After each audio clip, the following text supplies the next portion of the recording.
أعوذ بالله من الشيطان الرجيم بسم الله الرحمن الرحيم قل يا أهل الكتاب لا تغلوا في دينكم غير الحق ولا تتبعوا أهواء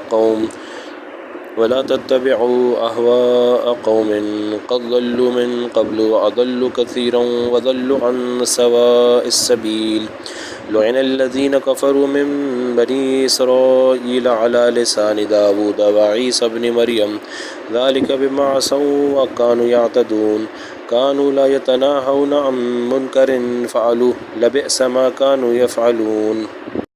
Surah Al-Ma'idah verses 77, 78 and 79. The translation is: Say, O Muhammad sallallahu alaihi wasallam, O people of the book, be not excessive in your religion in unjust things, and do not follow the desires or the wishes of those people who are astray before you, and they misled many from the right path, and they digressed from the right path.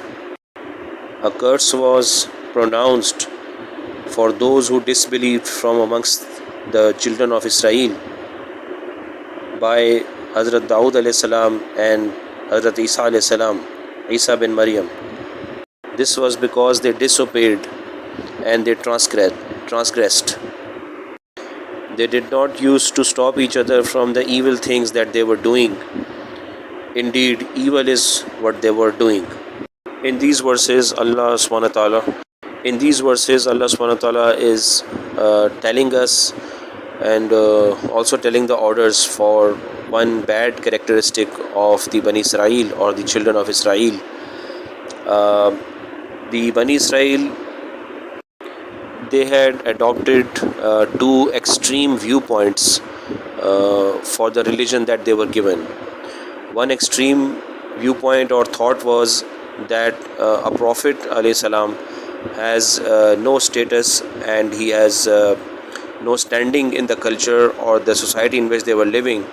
They ignored him completely and they became his enemies, and in fact in the end they killed the Prophet alayhi salam.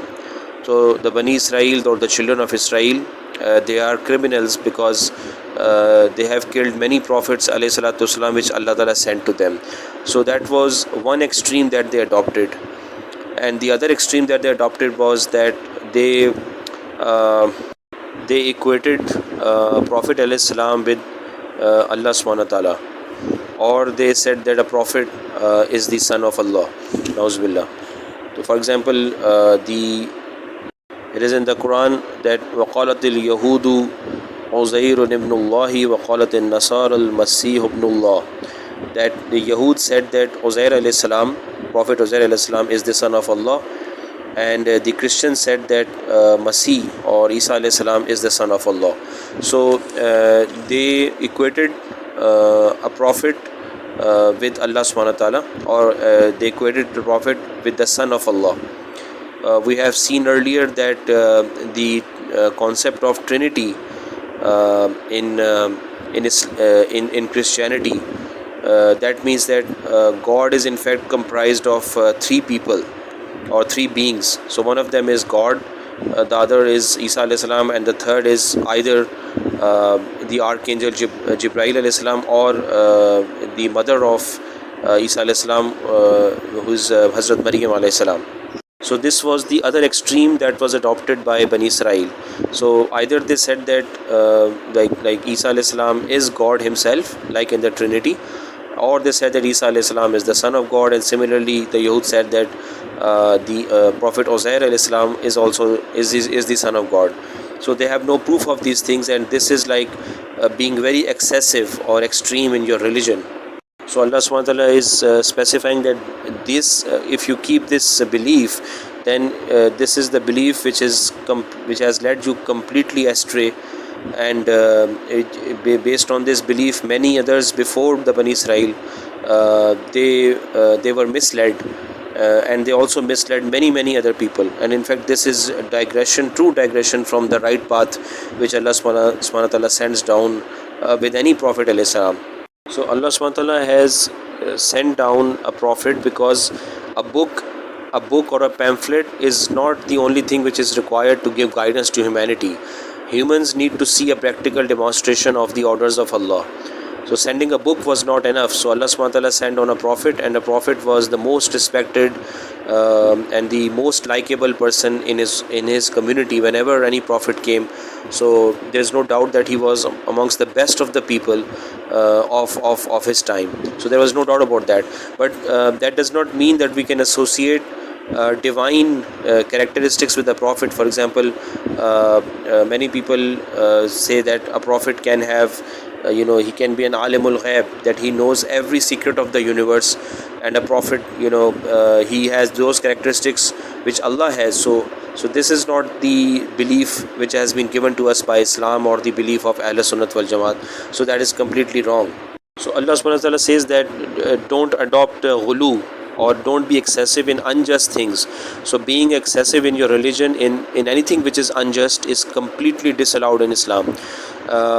In doing good deeds, a Muslim may be allowed to perform ghulu, that be excessive in performing good deeds, but that is a guidance that has to be taken from the ulama. We don't have to define excessiveness in our religion ourselves, but whatever comes in our mind, that is, for example, if we want to worship Allah quite a lot, then we have to take guidance from ulama, that to what limit I can go. So ghulu is allowed in the good deeds, but it has to be under guidance of the ulama. So Allah subhanahu wa ta'ala is making it clear that this thing, that if you adopt ghulu or mubalagha, or if you are excessive in your religion, then that is going to take you away from the mercy of Allah. And in fact, curses were given to Bani Israel in the book of Dawood alayhi salam, and in the book of Isa alayhi salam, which is the Bible. So in the times of Dawood alayhi salam, when this curse was sent, so in the time of Dawood alayhi salam, then this curse was sent on Bani Israel. So on those people, their faces, they turned into pigs.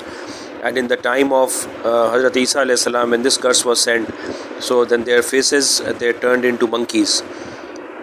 And in fact, the same punishment has been given to them in Torah by Musa alayhi salam, and also in the Quran, which was revealed on Muhammad sallallahu alaihi wasallam. So in fact, this punishment has been ordained by Allah subhanahu wa ta'ala by 4 prophets alayhi salatu wasalam. So one can imagine the intensity of the sin of this ghulu or excessiveness that the Bani Israel used to adopt in the religion. Even now there are many Christians and Jews who are still adopting this excessiveness. So the lesson for Muslims is that we should know the rank of Allah subhanahu wa ta'ala and the rank of a Prophet alayhi salam, and we should save ourselves from associating those characteristics with a Prophet which cannot be his. For example, there are Muslims who believe that Allah subhanahu wa ta'ala, that Muhammad sallallahu alaihi wasallam is alimul ghaib, that he knows everything like Allah knows everything. So that is absolutely not correct. There are many incidents in the life of Muhammad sallallahu alaihi wasallam which are a proof of the fact that he did not know everything all the time. He came to know it later. For example, when Prophet ﷺ had a dream that he was entering Makkah for doing Umrah, so all of the Muslims and Prophet ﷺ, they prepared and they came to perform Umrah. But at Hudaybiyah, they were turned back. And even the camel of Muhammad ﷺ, the camel refused to go forward. So then only Muhammad ﷺ knew that Allah subhanahu wa ta'ala does not wish us to perform Umrah this year. So it's not that it was the thought is wrong that Muhammad ﷺ knew everything all the time, or that he is present everywhere all the time, Nauzubillah, like Allah is present. So that is definitely ghulu, and that is, we can, considering the punishment of this sin, we should be really afraid of Allah subhanahu wa ta'ala in our beliefs, that we have to make dua to Allah subhanahu wa ta'ala to protect us from having any belief which is a form of ghulu in deen. Similarly, if someone gives a Sahabi radhiyallahu ta'ala anhu the rank of Prophet alayhi salam, that is ghulu. Or if someone gives a normal person the rank of a prophet, or the rank of someone who has godly characteristics, or can do godly actions, na'uz then that is also ghulu, and that is definitely something which will lead to disbelief, and it's the punishment for this sin is terrible. May Allah subhanahu wa ta'ala save us.